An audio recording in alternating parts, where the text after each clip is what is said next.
一到咗夏天，成日都天陰翳焗，雨水多，所以大家咧都特別容易攰噶。咁今集咧就等小弟煲呢款夠晒合時，又抵飲健康，更加能夠清熱去濕多功效嘅一個節瓜素湯啦。咁如果你都中意呢份食譜，記得點讚、分享同埋訂閱，因為有你支持就係我嘅拍片動力啦。煲完呢款湯就真係一定唔使買菜食，成煲湯都係菜，幾靚，夠晒清甜去濕，個人都冇咁攰噶。各位網友大家好，歡迎又翻到嚟叻仔廚房。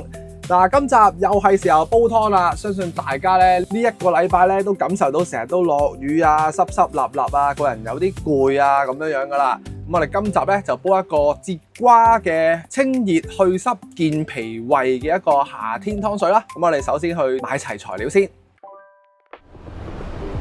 大家好啊，又係叻仔同大家煲湯嘅時候。嗱，你睇我哋正前方。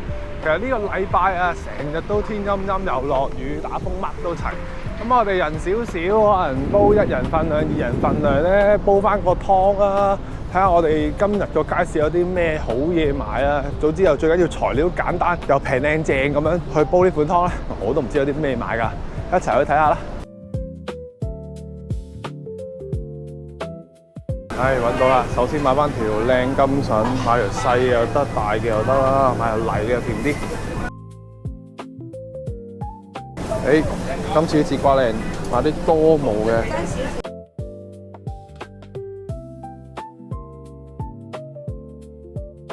整多個粟米啦，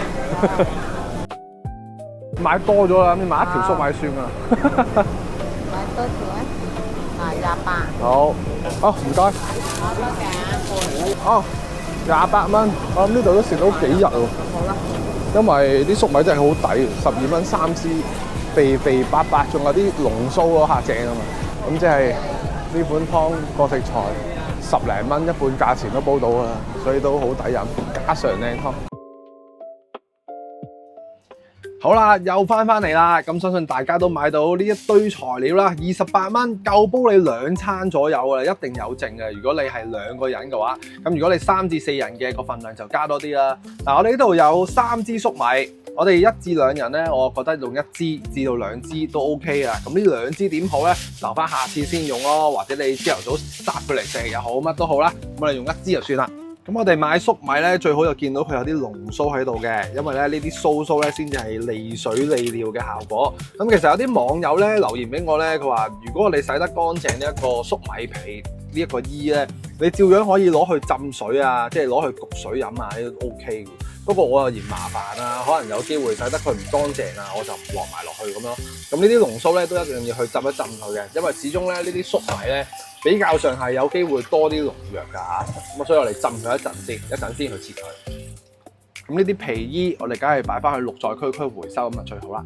咁泥蘿蔔我哋用幾多好咧？嗱，我哋2至4人左右咧，4個人就用晒成支啦。咁我哋如果係得2個人嘅，我建議用翻頭呢邊，因為呢邊咧比較厚肉，同埋係甜啲嘅。咁呢一邊咧，我哋留翻用嚟炒菜又好，乜都好。咁我哋只需要用翻啲半嚿就 OK 噶啦。咁你中意切角又得，乜都得啦。咁我中意切得細粒啲，因為咧切細粒啲有咩好處咧？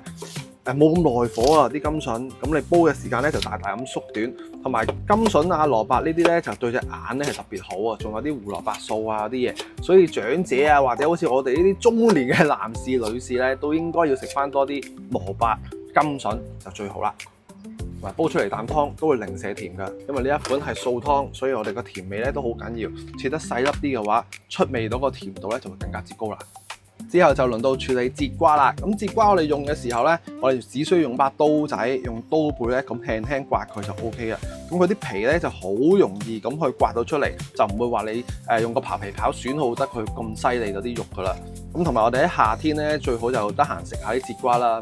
一嚟咧就叫當造啦，二嚟佢又可以清熱消暑啊、利水利尿啊、祛濕啊、消水腫啊、健脾開胃助消化呢啲效果咧，佢都有齊嘅。所以我哋喺夏天就食多呢啲瓜啦。咁喺我哋未切節瓜嘅時候咧，我哋準備翻一兜水先。之後咧，我哋就會見到個節瓜丁啦，盡可能咧環保啲，切少少就 OK 啦。兩邊都係咁切。之後呢啲節瓜咧，我哋煲湯咧，真係大概我自己中意切圓形嘅，就咁直切落去 OK 啦。因為咧佢食起嚟咧就會有啲質感咁咯。嗱，咁呢度咁大嚿嘅，我哋就輕輕斬佢一半啦。之後呢啲全部咧，我哋都要放晒喺啲水入邊，養住佢先。咁點解要養住佢咧？因為佢隨時咧都會發黃啊、發黑咁樣樣嘅，所以揾啲水浸住佢咧，就可以阻隔住佢氧化，冇咁容易變黑啦。最後咧，我哋先嚟去攞翻啲粟米出嚟，咁都浸夠時辰噶啦。咁啊，攞翻呢啲龍鬚啦，因為呢啲龍鬚亦都係好利尿啊、去水腫咁樣嘅。咁啊，呢啲咁嘅粟米，盡可能嗱咁樣去切完半之後咧，我哋直接咧咁樣去打開佢。因為咧，其實呢啲芯咧，先至係容易啲出到啲好處出嚟，所以特別喺夏天咧，我哋切得佢細細件咧，就會更加之有助短時間裏邊出晒佢啲味出嚟。咁啊，唔使下下都話煲2-3個鐘啊咁樣。即係你見到出邊有好多做湯底咁大件嘅出極咧，其實佢哋冇乜味嘅。所以如果我哋自己屋企整咧，盡可能都做得好少少，就係將佢斬得細件啲。咁切嘅時候就小心啲啊！因為佢都比較絕刀㗎，切好晒呢堆嘢，我哋已經可以煲得湯啦。好啦，咁今次嘅水量咧就大概係3000毫升左右啦，2個人嘅份量嚟嘅。咁如果你多啲人嘅，就自己加到1000度啦。咁第一個步驟就落晒啲菜，打咗個底先。之後咧，我哋做翻一個格西隔住佢先。之後咧，我哋咧為咗呢個健脾利尿去濕啊啲咁嘅嘢咧，就落翻啲生熟薏米落去。呢個夠晒 common 哦，因為都大家都有啊嘛。咁用嘅時候浸咧，浸佢我諗都15分鐘至3個字左右。係啊，浸到個軟咧，佢先至冇咁受水啊。你浸得佢唔夠透咧，飲咗你好多水嘅。之後我哋加強功效就加咗佢啦，加翻幾片嘅呢啲淮山崗。咁淮山崗咧，其實除咗要嚟健脾胃之外咧，佢仲可以補腎固精啊，強身健體啊。所以得閒食下淮山都非常之咁適合嘅。另外咧，我哋就加多3粒嘅椰棗。咁其實椰棗咧，除咗可以增強一啲嘅甜味之外咧，椰棗仲可以有啲高纖啊，防便秘啊，對於心血管嘅保護咧都好好啊。所以加翻少少落去啦。最後一個乾料就係佢啦。咁啊喺夏天咧，好多時候咧都冇咁容易瞓得着嘅，可能心煩啊咁，大家都可以加下呢啲蓮子。咁你有蓮子心喺裏邊咧都冇所謂嘅。咁啊蓮子心咧有啲清心火嘅效果。咁我哋浸嘅時候咧都大概係浸15分鐘左右啦。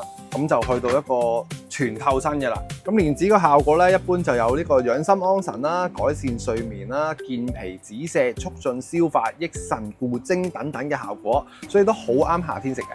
好啦，水一滾起咧，已經聞到一陣清清嘅粟米味噶啦。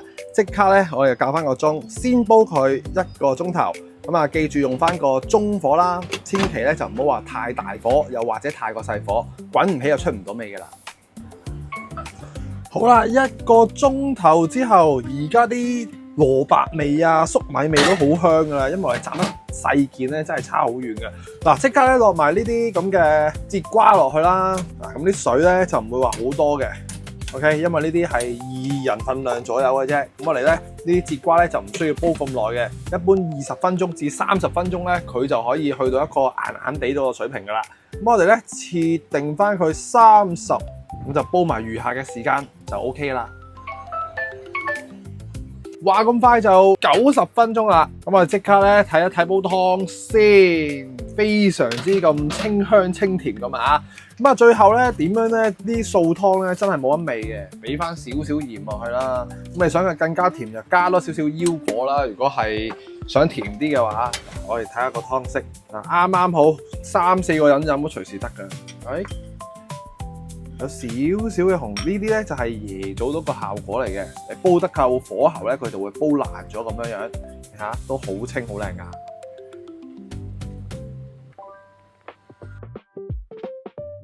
好啦，咁樣呢仔牌簡單方便嘅節瓜健脾去濕素湯就大功告成啦。咁啊，希望大家中意呢一份咁簡單嘅家常湯水啦。咁啊，如果喜歡食譜，記得點讚、分享同埋留言。因為有你支持咧，就係我嘅拍片動力啦。嗱，咁佢顏色咧會有少少啡啡紅紅嘅，呢啲咧就係椰棗嗰個顏色啦。咁其實佢咧淨會去染到嗰個淮山咧，都係會紫紫地嘅。咁我試翻啖先喎，啊幾清？咦，非常之咁甜喎，真係唔需要落腰果都 OK 喎。OK， 嗱咁啊，大家有機會就試下啦，必定真係夠晒健康，因為佢成煲湯啲負擔都好少啊，全素湯嚟嘅。咁啊，如果喜歡食譜嘅話咧，記得分享埋俾朋友，因為佢真係意想不到咁好飲噶。我哋下條片再見啦〜